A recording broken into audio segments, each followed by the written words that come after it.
Olá, vamos fazer mais um vídeo hoje na semana. Hoje é dia 15 de abril de 2020 e é um vídeo sobre finanças, mas é um vídeo diferente. Quero falar diferente no sentido de ênfase, falar sobre dívidas. Diante do cenário que estamos prevendo e o cenário que estamos vivendo de coronavírus e toda a influência que tem na economia, esse momento ele é importantíssimo para nós tratarmos da dívida. Qual a situação que você está vivendo de dívidas já existentes ou dívidas que vão ameaçar em função de situação de renda, enfim, como é que podemos trabalhar isso, quais são os caminhos que tem para isso aí.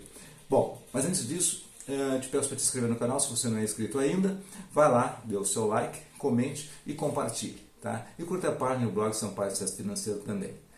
Beleza, então assim, qual é a situação hoje da dívida no Brasil? Nós temos hoje 66% da população, de famílias, da população economicamente ativa e com dívidas, endividadas.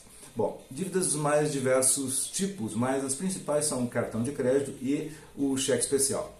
Tem um crescimento em relação ao ano passado, que era 62%, e então isso já é efeito já desse primeiro trimestre, que foi economicamente, financeiramente desfavorável. Bom, para ilustrar um pouco mais, 2 milhões de pedidos de renegociação já foram encaminhados aos principais bancos, conforme o FEBRABAN, e disso aí, um total de 200 bilhões de reais é o número que representa, então, esse montante de dívidas a serem negociadas ou renegociadas. Bem, então, como é que se faz isso?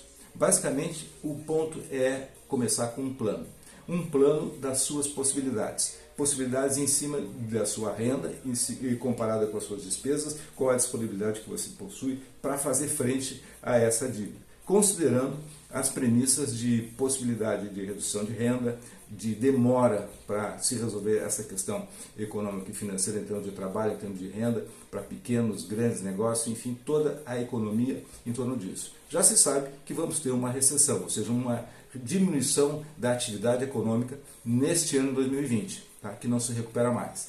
Bom, primeira coisa que você precisa pensar, isso já estava no vídeo anterior, sobre despesas, é cortar gastos. Tá? Sempre é possível encontrar aquele ralo de desvios de dinheiro que termina escapando, então esse é o momento de rever. Bom, depois de fazer então esses dois primeiros passos do plano, tá? Os gastos sendo revistos, você vai entrar na renegociação, você vai procurar então o seu credor para fazer esse trabalho de renegociação. Mas isso não é um trabalho tão simples assim de chegar e fazer um pedido. Então tem um caminho que eu quero mostrar aqui.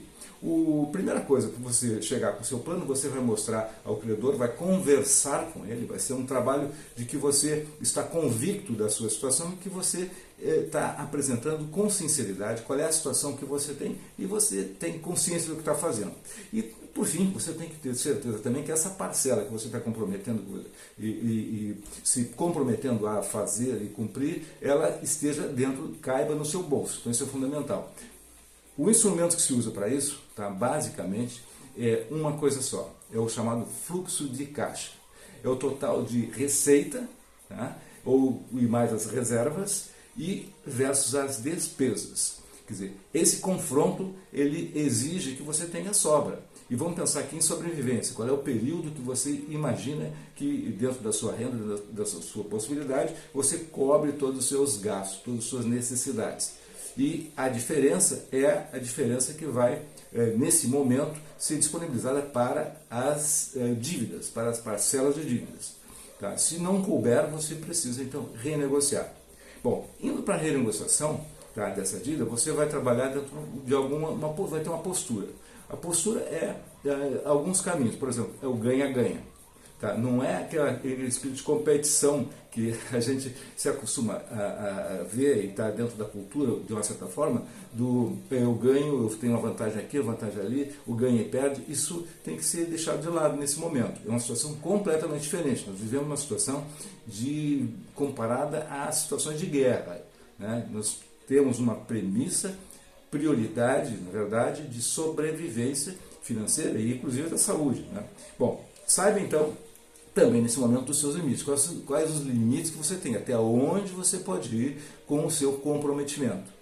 E essa é uma relação de negociação que ela tem, na verdade, um encontro de parceria para encontrar soluções. Ambos os lados, credor e devedor, eles precisam ter um espírito de parceria. O que um pode ceder num ponto e o outro pode ceder no outro ponto, e que consenso vai chegar nessa conversa. Se não tiver consenso, ambas as partes perdem. Então é um aprendizado em termos de convivência econômica também. Como eu já falei, a sinceridade aqui ela é fundamental. Tá? E evite também qualquer espécie de discussão, briga ou discórdia de forma mais rigorosa, porque não é o momento para esse tipo de comportamento. Bom, os dois tipos de credores, basicamente, grandes, são os fornecedores, para quem tem os pequenos negócios, os aluguéis, por exemplo, que você precisa ter para o seu negócio ou até mesmo para a sua moradia. Então, isso são duas contas significativas que precisam ser trabalhadas, negociadas e chegar a um entendimento para a sobrevivência de ambas as partes. Bom, outro ponto também são os bancos. Bancos têm uma característica bem diferente, porque você pode ter, por exemplo, os empréstimos pessoais e os financiamentos. Os financiamentos são muitas vezes vinculados à garantia de bens, por exemplo, uma casa, um carro, um outro bem, que podem você ser acionado judicialmente, e nisso aí você pode então ter uma dificuldade maior de chegar a uma negociação de taxa ou de uma alteração de contrato rapidamente, e até porque o banco está numa situação segura. Mas de qualquer forma, cabe entrar com um processo de conversação, de chegar a um entendimento, ver se existe uma outra linha de crédito que você possa recuperar ou ter acesso e fazer com que se faça substituição. Enfim, essa conversa ela tem que ser criativa. Tá? Bom, se o banco negar essa possibilidade dentro do próprio banco, você tem uma outra alternativa que se chama portabilidade. É você ter um crédito em outro banco e você transfere esse compromisso que tem no banco X para o banco Y,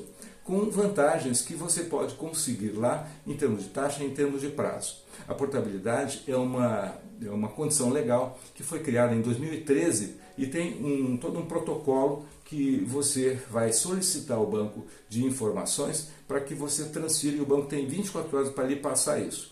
Eu vou deixar na descrição desse vídeo um outro vídeo em que eu explico mais em detalhes o que é a portabilidade. Esse é um caminho super interessante para se trabalhar a negociação quando você chegar a um impasse no seu banco de origem.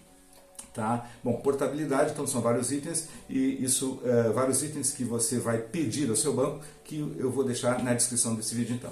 Bom, vamos imaginar que você chegou a uma situação de o credor nega o acerto. Tá? Você usou todos os seus argumentos, você tem o seu plano, você abriu a sua realidade de como é que é o seu fluxo de caixa, e mostrou a sua renda, as suas despesas, você se mostrou sincero dentro do seu compromisso, da sua proposta, e não houve acordo. Então, a única alternativa, nesse caso, se você tiver a sobrevivência ameaçada, é: não vou pagar agora. Eu devo, assuma a responsabilidade. Isso aqui não é um calote, não é um oportunismo, não é uma exploração de momento, é simplesmente uma decisão em termos de bom senso. Né? E esse valor que você vai deixar de estar cumprindo nesse momento, você vai guardar para um segundo momento, onde pode surgir oportunidade de uma conversa mais amistosa. Então, espero que essa situação não seja a situação que você vai encontrar, mas, em último caso, ela tem que ser pensada. Bom, aqui, antes de encerrar, adicionalmente, uma ideia para aquelas pessoas que têm pequenos negócios. Então, o governo agora, recentemente, criou uma linha de crédito especial para pequenas empresas. Empresas a partir de 360 mil reais de faturamento ao ano podem ter, então, um limite de crédito para pagar diretamente seus funcionários e até 2 salários mínimos. E esse valor, então, garantiria o emprego, garantiria a manutenção da atividade econômica e ampliaria a condição dessa empresa e também das pessoas que estão nessa condição. E essa é uma linha de crédito com 6 meses de carência, né, com 36 meses para pagar e com a taxa de juros de 3,75% ao ano. Então é bastante acessível. Isso é uma forma de ajudar então esses pequenos negócios, que são um número gigante em termos de Brasil. Então tá aí a dica para você ficar atento e buscar esse caminho. Outra coisa, ainda antes de encerrar, importante é crédito. você tem que ficar em alerta máximo sobre a possibilidade de entrar numa situação de uso de crédito do cheque especial, com taxa de 10%, com 12%, com 8%. Isso aí é um absurdo, que se você entrar em termos de dívida dessa espécie, cheque especial ou cartão de crédito, você não sai nunca mais e o seu comprometimento financeiro fica consagrado como difícil de reverter com o tempo. Você compromete, na verdade, a sua saúde financeira e a possibilidade da liberdade financeira, que é o desejo, ou que deve ser a meta de todos. Ok? Bom, conclusão de toda essa conversa aqui hoje, tá? Bom, o objetivo o resultado esperado é que você tenha então o plano de negociação, de renegociação, chegar a um termo de acordo com o seu credor, esticando o prazo e com redução de taxa, ou no mínimo com a manutenção da taxa, e que esse valor que seja comprometido caiba no seu bolso. O empréstimo novo, você pode também pensar na possibilidade, mas desde que ele tenha esse prazo maior e que tenha um custo que não seja superior ao que você já tem. A portabilidade é outra possibilidade, que eu acho fundamental você levar em conta, e na pior das hipóteses, se tudo der errado, você tem só um recurso, que na verdade não chega a ser um recurso, é uma consequência natural, que é o não pagamento por não acordo. Espero que não seja esse o seu caso, e então ficamos por aqui, até o próximo vídeo, sucesso e prosperidade.